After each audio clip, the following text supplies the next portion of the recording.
Ruego a Dios que hayan seguido siendo bendecidos y todos sus seres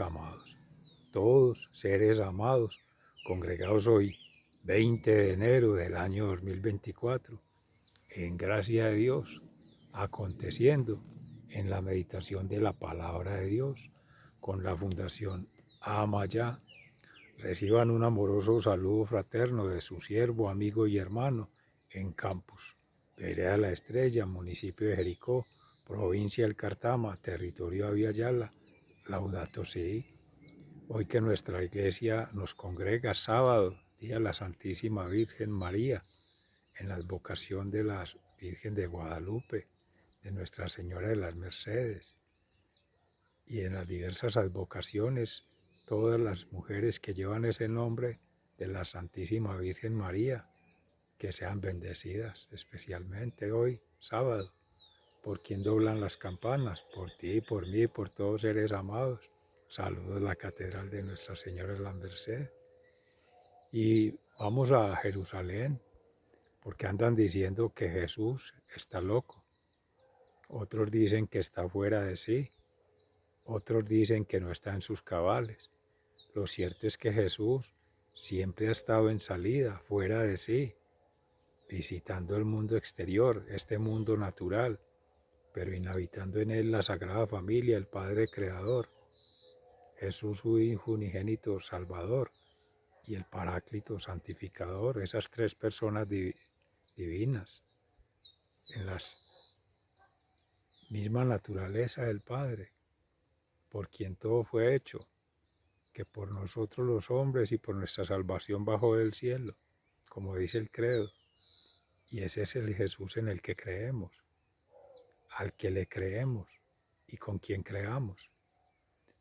Así otros no le crean, no quieran crear con él, y dice que le creen. Pero vayamos al segundo libro de Samuel. Para hoy la lectura nos trae la trágica noticia de un hermano de David, de que han muerto en batalla Saúl y su hijo Jonatán. Y eso despierta en David sentimientos profundos. Sale de sí para contemplar, asimilar, meditar en esa experiencia de vida que había tenido con Saúl, que había tenido con Jonatán, que había tenido con la familia del rey. Y eso le deja apesadumbrado, desconcertado, anonadado, pero igual implora a Dios por sus almas. Agradece por la experiencia que ha vivido con ellos y reconoce del Rey que ha sido ungido del Señor. Con el Salmo 80, que brille tu rostro, Señor, y nos salve.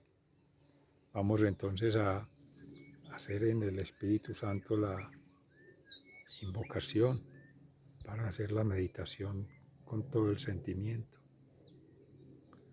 Oh Espíritu Santo, amor del Padre y del Hijo, inspírame siempre lo que debo pensar, lo que debo decir, cómo debo decirlo, lo que debo callar, cómo debo actuar, lo que debo hacer, para gloria de Dios, bien de las almas y mi propia santificación. Espíritu Santo, dame agudeza para entender, capacidad para aprender, método para interpretar, gracia y eficacia para hablar. Dame acierto al empezar, dirección al progresar y perfección al acabar. Amén. En el segundo libro del profeta Samuel, en el primer capítulo, David se entera de la muerte de Saúl. Después de la muerte de Saúl, David volvió a Siclag, tras haber derrotado a los amalecitas, y allí se quedó 2 días. Pero al tercer día llegó del campamento de Saúl un hombre que traía la ropa rasgada y la cabeza cubierta de tierra con señal de dolor.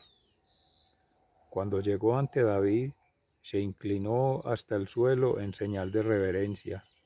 David le preguntó, ¿de dónde vienes? He logrado escapar del campamento israelita, respondió aquel hombre. Pues, ¿qué ha ocurrido? Dímelo, por favor, exigió David. Pues que el ejército huyó del combate y que muchos de ellos murieron, contestó aquel hombre.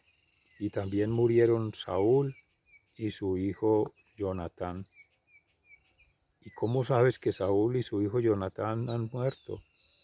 Preguntó David al criado que le había traído la noticia, y éste respondió, pues de pura casualidad estaba yo en el monte Gilboa, y vi a Saúl apoyándose en su lanza y a los carros de combate y la caballería enemiga a punto de alcanzarlo.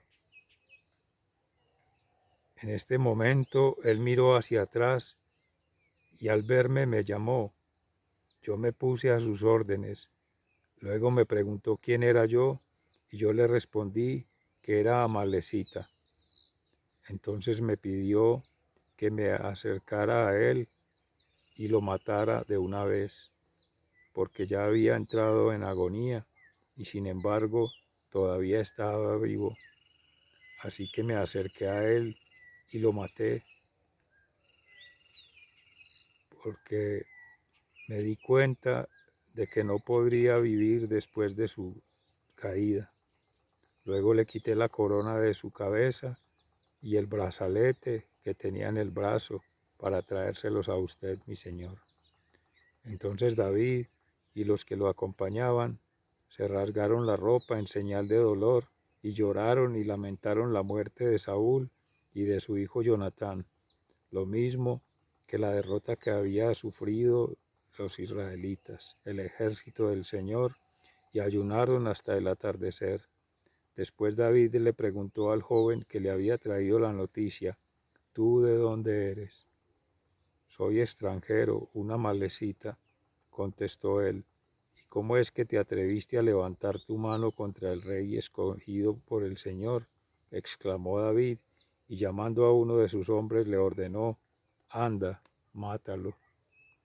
Y él le hirió mortalmente a la Amalecita y lo mató mientras David decía, tú eres responsable de tu propia muerte, pues tú mismo te declaraste culpable al confesar que habías matado al rey escogido por el Señor.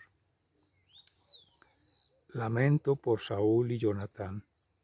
David entonó este lamento por la muerte de Saúl y de su hijo Jonatán, y ordenó que se le enseñara a la gente de Judá este lamento, se haya escrito en el libro del justo. Oh Israel, herida fue tu gloria en tus montañas, como han caído los valientes. No lo anuncien en Gat, ni lo cuenten en las calles de Ascalón, para que no se alegren las mujeres filisteas, para que no salten de gozo esas paganas. Que no caiga más sobre ustedes lluvia ni rocío, montes de Gilboa, pues son campos de muerte. Allí fueron pisoteados los escudos de los héroes. Allí perdió su brillo el escudo de Saúl. Jamás Saúl y Jonatán volvieron sin haber empapado espada y flecha en la sangre y la grasa de los guerreros más valientes. Saúl y Jonatán, amados y queridos, ni en su vida ni en su muerte estuvieron separados. Más veloces eran que las águilas, más fuertes que los leones. Hijas de Israel, lloren por Saúl, que las vestía de púrpura y lino fino, que las adornaba con brocado de oro. Cómo han caído los valientes en el campo de batalla. Jonatán ha sido muerto en los altos de tus montes. Angustiado estoy por ti, Jonatán, hermano mío, con cuánta dulzura me trataste. Para mí tu cariño superó el amor de las mujeres. Cómo han caído los valientes, las armas han sido destruidas. Palabra de Dios, te alabamos, Señor. Y en el Salmo 80, que brille tu rostro, Señor, y nos salve. Del maestro del coro, según la melodía de los lirios, en testimonio y salmo de Asaf. Pastor de Israel, que guías a José como a un rebaño, que tienes tu trono sobre los querubines, escucha. Mira con buenos ojos a Efraín, Benjamín y Manasés. Despierta y ven a salvarnos con tu poder. Oh Dios, haz que volvamos a ser lo que fuimos. Míranos con buenos ojos y estaremos a salvo. Que brille, Señor, tu rostro y nos salve. Señor Dios Todopoderoso, ¿hasta cuándo estarás enojado con la oración de tu pueblo? Nos has dado lágrimas por comida, por bebida, lágrimas en abundancia. Nos has convertido en la burla de nuestros vecinos y nuestros enemigos se ríen de nosotros. Dios Todopoderoso, haz que volvamos a ser lo que fuimos. Míranos con buenos ojos y estaremos a salvo. Que brille tu rostro, Señor, y nos salve. De Egipto sacaste una vid, arrojaste a los paganos y la plantaste. Limpiaste el terreno para ella, y la vid echó raíces y llenó el país. Cubrió los montes con su sombra y con sus ramas los árboles más altos. Se extendieron sus ramas hasta el mar y hasta el río Éufrates sus retoños. ¿Por qué has derribado su cerca, dejando que le arranquen uvas los que van por el camino? El cabal la destroza, los animales salvajes la devoran. Que brille tu rostro, Señor, y nos salve. Dios Todopoderoso, regresa por favor, mira atentamente desde el cielo y ten consideración de esta vid, de la vid que tú mismo plantaste, del retoño que tú mismo afirmaste. Destruye con tu furor a quienes la cortan y la queman, pero ayuda al hombre que has escogido, al retoño de hombre que tú mismo afirmaste. Y nunca más nos apartaremos de ti. Danos vida y solo a ti te invocaremos. Oh Señor Dios Todopoderoso, haz que volvamos a ser lo que fuimos. Míranos con buenos ojos y estaremos a salvo. Que brille tu rostro, Señor, y nos salve. Y en el Santo Evangelio según San Marcos, en el capítulo 3, entre los versículos 20 y 21.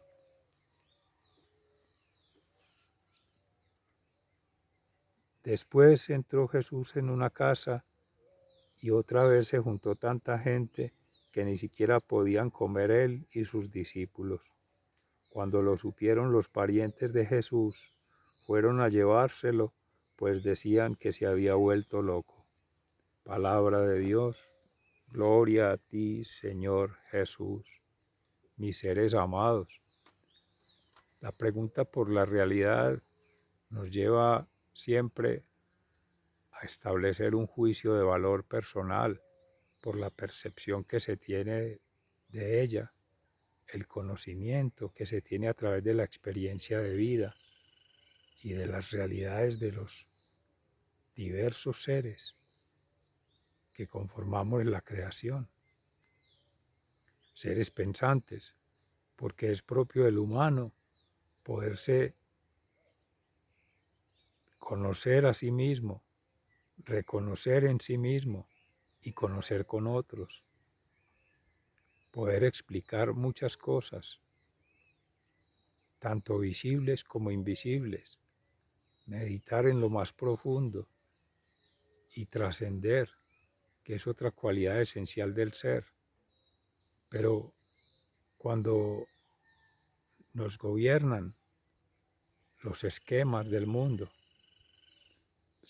seguidos por las lógicas del mundo y llevando una vida mundana, pagana, extraña, a la que ha venido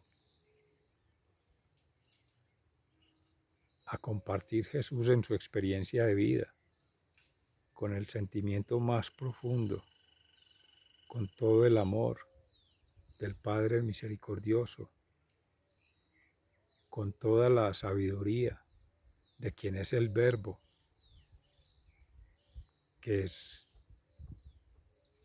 más que la palabra, es la expresión misma del ser, del Padre, haciendo su voluntad, de sí mismo, dando testimonio del Padre para glorificarlo a Él, no glorificándose en sí mismo y no pretendiendo ser Él mismo el protagonista, como lo perseguían, como lo seguían y como seguían insistiendo en verlo, en tocarlo, en sentirlo, para sanarse, para liberarse,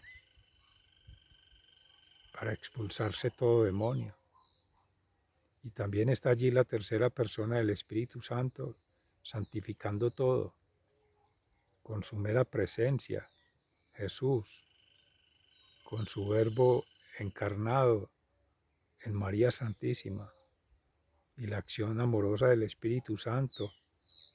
Todos querían tener una mirada, una sonrisa, un gesto, toda caricia amable, tierna y dulce del Maestro, del profeta, del sacerdote. Y todos querían verse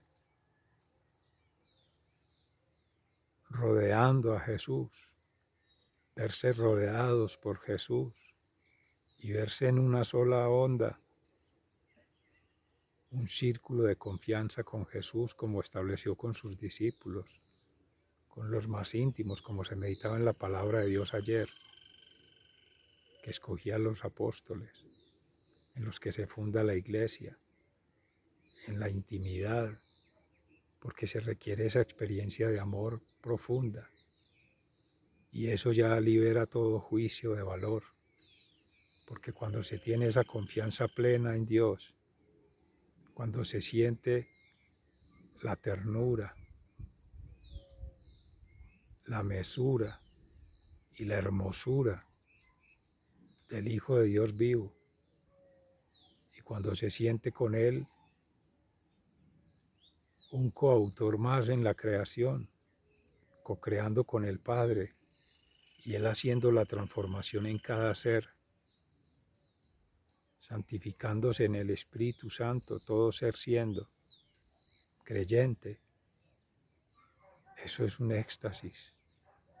Eso es incomprensible para los ojos humanos, para los ojos de la razón, el conocimiento, y para los ojos del corazón cuando están desviados, cuando en el corazón no se tiene a Jesús, sino que se tiene a quien les servía, a quien utilizaban, a quienes se ufanaban de decir tenemos un Salvador, pero al estilo humano, haciéndoselo propiedad privada o haciéndose exclusivo de sus propias miradas, de su propia forma de leer el mundo, de su propia forma de querer hacer seres amados, no así entre nosotros, no así, porque la obra es de Dios. Somos simples siervos inútiles que estropeamos la obra del Padre en sí mismo o en otro hermano, interviniendo, interfiriendo en la obra creadora.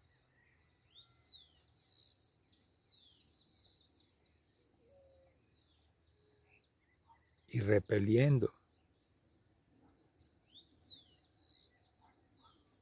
esa obra transformadora de Jesús en el otro hermano. Ahí está vivo el Cristo.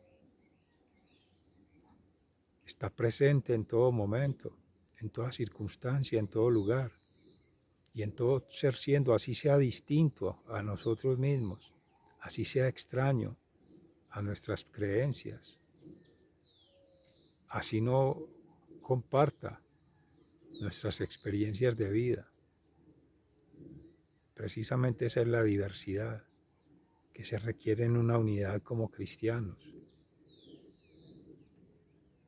Para buscar la universalidad, el todo es ambicionar mucho. Los muchos es una gran conquista, pero los pocos, ni aún así, porque ni en el propio hogar se sentía cómodo Jesús, porque los mismos familiares, amigos, cercanos le criticaban, se burlaban de él, y le consideraban loco, fuera de sí, fuera de sus cabales. Siempre nos han de considerar así cuando estamos en una relación mística, espiritual, conectado con la divinidad.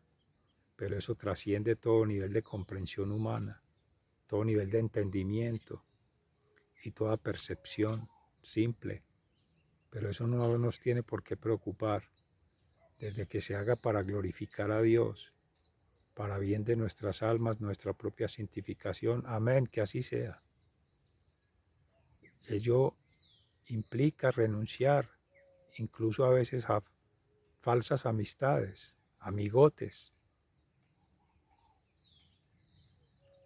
amigos de bigotes o sin bigotes, que se van llamando cercanos, que se van llamando hermanos, que se van llamando humanos, pero a veces nos comportamos distinto, muy animal, muy instintivamente, muy primariamente, queriendo conquistar, queriendo dominar, queriendo apaciguar al otro. Por eso ese salmo de David tan maravilloso, inspirado por el Espíritu del Señor, cómo enaltece la condición del ungido, del Señor, de su amigo entrañable, el hermano Jonatán, que tuvo tanta consideración por él, cómo supo apreciar seres que salían de sí para entregarse, para servir, y cómo el mismo David también salió de sí para entregarse, para servir, desde que él era un pastorcito, cuidando las ovejitas. Por eso se hace rey de Israel, el rey David, y da lugar a la descendencia del reino mesiánico por siempre, porque es la humildad, es la sencillez, esa es la expresión de lo más cercano al sentimiento de Jesús, al pensamiento de Jesús y al accionamiento de Jesús. Viva el Rey, pero el Rey de Reyes, Jesús de Nazaret, y su ungido Rey en su momento, en el antiguo Israel. Viva el Rey, para que se proclame el reino mesiánico y se cumpla la promesa como fue realmente cumplida. Sean siempre bendecidos, se les ama fraternalmente, muy agradecidos. Hasta pronto. Un abrazo.